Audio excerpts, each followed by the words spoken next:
আসসালামু আলাইকুম এভরিওয়ান। আজকে আপনাদের একটা পশ ডেজার্টের রেসিপি শেয়ার করব। আজকে বানাবো ফ্রেঞ্চ টোস্ট। আমরা অনেক ভালো ভালো ক্যাফেতে যাই এই ফ্রেঞ্চ টোস্টটা খাওয়ার জন্য, আর অনেক দামও নেয়। আপনি বাসায় জাস্ট কয়েকটা ইনগ্রিডিয়েন্ট দিয়ে এটা বানিয়ে ফেলতে পারবেন। সো প্রথমে আমি আমার বানিয়ে নেওয়া পাউরুটি নিয়ে নিয়েছি, আর আমি একটু মোটা করে কেটে নিয়েছি, যদিও একটু বাঁকা হয়েছে পাউরুটি কাটাটা, বাট আমি তো খাবো। সো এখানে 2টা রুম টেম্পারেচারে রাখা ডিম নিয়ে নিয়েছি, 1 টেবিল চামচ চিনি নিয়েছি, আর 1 কাপের থেকে একটু কম আমি এখানে দুধ অ্যাড করবো, টেবিল চামচের থেকে একটু কম কাস্টার্ড পাউডার অ্যাড করবো। তারপরে সবকিছু একদম ভালো করে মিক্স করব। সো এখন কেটে রাখা পাউরুটি স্লাইসটাকে এটার মধ্যে দিয়ে দিব, দিয়ে আমি অনেকক্ষণ রেখে দিয়েছিলাম যাতে পুরাটা সোক করে নেয় আর কি পাউরুটির ভিতরে। এখন একটা প্যানের মধ্যে বাটার দিয়ে দিব, তারপরে আমার ওই পাউরুটিটা প্যানের উপরে দিয়ে দিব। তারপর আমি আস্তে আস্তে একটু কম জালে এটাকে সুন্দরভাবে চারপাশে একদম পুরো একটা গোল্ডেন ব্রাউন কালার এনে নিব।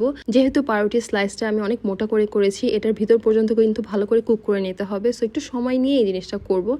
সো এই তো হয়ে গিয়েছে। তার উপর আমি একটা ভ্যানিলা আইসক্রিম দিয়ে দিলাম 1 স্কুপ, একটু উপর দিয়ে নিউট্রেলা দিয়ে দিলাম। That's it. এই তো হয়ে গিয়েছে আমার পারফেক্ট পশ একটা ফ্রেঞ্চ টোস্ট। আপনারা বাসায় একবার হলেও ট্রাই করে দেখবেন, আমাকে কমেন্টে জানাবেন এটা যে এত বেশি টেস্টি হয়। সো আই হোপ আপনাদের এই কুইক ডেজার্টের রেসিপিটা ভালো লেগেছে। So it's all for now. See in the next video. Bye, thanks for watching.